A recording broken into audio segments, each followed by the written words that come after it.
안녕하세요. 베트남 보건부는 하얏트박스와 압달라 백신 사용 지침을 마련했습니다. 이 두 백신은 최근에 사용 승인된 백신인데요. 9월 10일과 17일에 각각 조건부 사용 승인을 받았습니다. 현재 베트남 보건부는 이를 안 하는 게 아니네요. 여러 가지 백신들을 사용 승인해주고 있습니다. 하지만 아직 베트남 자국 백신인 나노코박스와 코비박스는 사용 승인을 받지 못한 상태입니다. 주주님들의 입장에서는 애가 탈 수밖에 없습니다. 보호 효과 때문에 그런가 우리가 이미 알고 있듯이 면역학적 데이터로 보호 효과를 추정해 볼 수 있는데요. 여기 보면요. Serological Study라는 단어가 나옵니다. 혈청학적 연구라는 뜻인데요. 혈청학적 연구도 Vaccine Efficacy를 결정하는데 사용될 수 있다고 합니다. 혈청학을 영어로 Serology라고 하는데요. 항원 항체 반응을 취급하는 의학입니다. 혈청학의 혈이 피혈자로 피를 나타내는 한자입니다.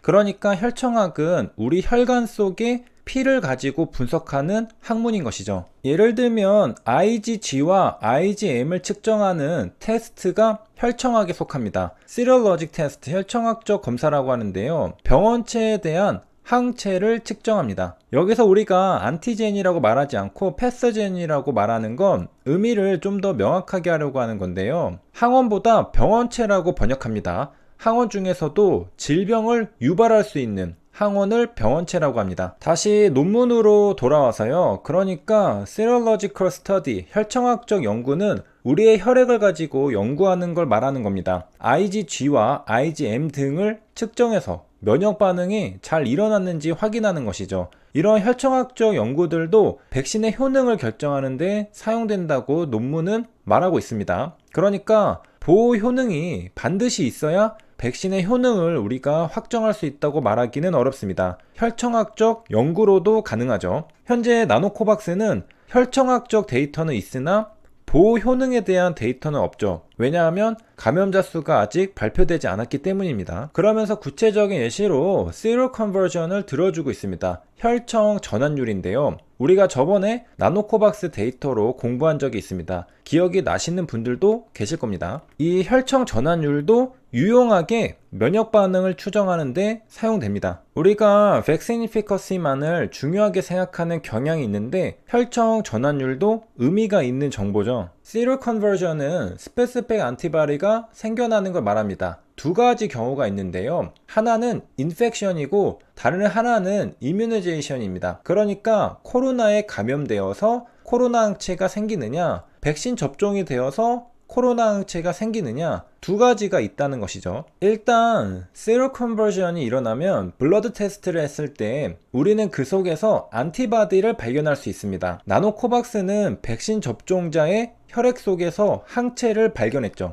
혈청 전환은 면역 반응의 결과라고 볼 수 있습니다. 그러니까 백신의 효능을 짐작해 볼 수 있는 지표가 되는 것이죠.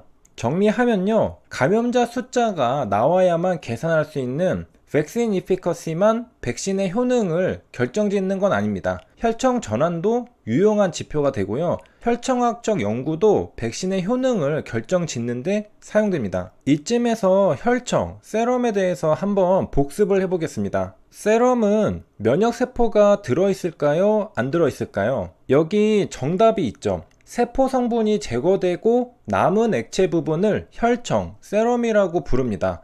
면역세포도 세포죠. 그러니까 세포 성분이 제거되면 당연히 면역세포도 제거되는 겁니다. 그러므로 혈청에는 면역세포는 들어있지 않습니다. 네, 혈청은 백혈구를 포함하지 않습니다. 그럼 혈청에는 면역세포도 없는데 면역반응에 대해 무엇을 측정한단 말인가? 혈청에는 면역세포는 없지만 면역항체는 있습니다. 그러니까 우리는 면역항체를 측정해서 혈청 전환율도 알 수 있고 면역반응도 측정할 수 있는 겁니다. IgG, IgM 이런 게 항체죠. 논문은 머리가 아프니까 이제 쉬어가면서 베트남 보건부가 협력하는 파스테르 연구소에 대해 알아보겠습니다. 파스테르 연구소는 프랑스의 비영리 민간 연구 기관입니다. 본부는 프랑스 파리에 있습니다.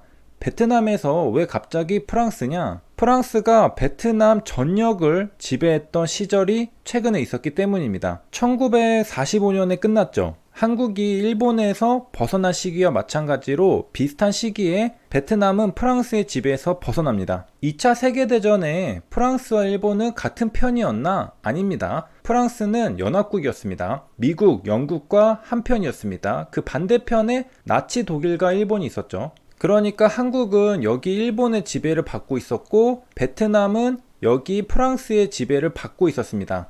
그리고 2차 세계대전은 1945년에 끝나는데 이때 한국도 베트남도 각각 지배에서 벗어난 겁니다. 베트남은 프랑스의 영향력 아래에 있었다 보니까 파스테르 연구소와도 인연이 깊습니다. 여기 보면 이건 파스테르 연구소인데요. 베트남에 있는 파스테르 연구소입니다. 베트남에는 2개의 파스테르 연구소가 있다고 합니다. 역시 설립 시기는 프랑스가 베트남을 식민 지배하던 시대입니다. 이때 설립된 거죠. 프랑스가 베트남에 남기고 간 연구소라고 볼 수 있죠. 현재는 베트남 보건부의 직속으로 운용된다고 합니다. 설립일이 1895년이니까 100년의 역사가 넘었습니다. 그리고 재미있게도 베트남에는 파스테르 거리도 있다고 합니다. 지도를 자세히 보면 파스테르라고 적혀 있습니다. 어디 있느냐? 베트남 최대 상업도시 호치민에 있습니다. 파스테르 스트리트라고 하네요. 이 사진은 호치민 파스테르 연구소라고 하는데 여행 가면 잘 모르고 지나칠 수도 있겠네요. 대사관 건물처럼 생겼습니다. 파스테르 연구소는 루이 파스테르의 이름을 따서 만든 연구소입니다. 루이 파스테르는 미생물의 아버지라고 하는데요. 질병과 미생물을 최초로 연결해서 이해하게 만든 인물입니다. 전염병의 원인은 무엇일까? 바로 병원성 미생물이 전염병의 원인이라는 학설을 완성한 프랑스의 연구자죠. 프랑스의 연구자니까 프랑스의 연구소 이름도 자랑스럽게 파스테르 연구소라고 붙인 것입니다. 루이 파스테르는 1895년까지 살았는데요. 아까 베트남의 파스테르 연구소가 1895년에 설립되었습니다. 그러니까 루이 파스테르가 세상과 이별하는 날, 베트남에는 파스테르 연구소가 설립되었습니다. 프랑스의 파스테르 연구소는 이보다 더 이른 1887년에 설립되었으니까요. 루이 파스테르는 살아생전에 자기의 이름이 걸린 연구소를 보고 영광스럽게 눈을 감았습니다. 파스테르의 업적은 질병과 미생물의 연관관계를 밝혀낸 것입니다. 인류가 질병을 이해하는 이해도를 대폭 높이는 계기가 되었죠. 코로나 바이러스 눈에 안 보이지만 이제 인류는 대처하는 방법을 조금씩 알게 되었습니다. 그리고 백신도 굉장히 빠르게 출시되었죠. 미생물은 세균과 바이러스 같이 매우 작은 생물을 말합니다. 바이러스가 생물인지는 잘 모르겠지만요. 인류는 이제 눈에 보이지도 않는 작은 미생물이 질병을 일으킨다는 걸 알게 되었고 싸우는 방법을 터득하여 맞서 싸우고 있습니다. 2차 세계대전에는 눈에 보이는 나와 같은 인간들과 맞서 싸웠다면 현재는 눈에 보이지 않는 미생물과 전쟁을 벌이고 있습니다.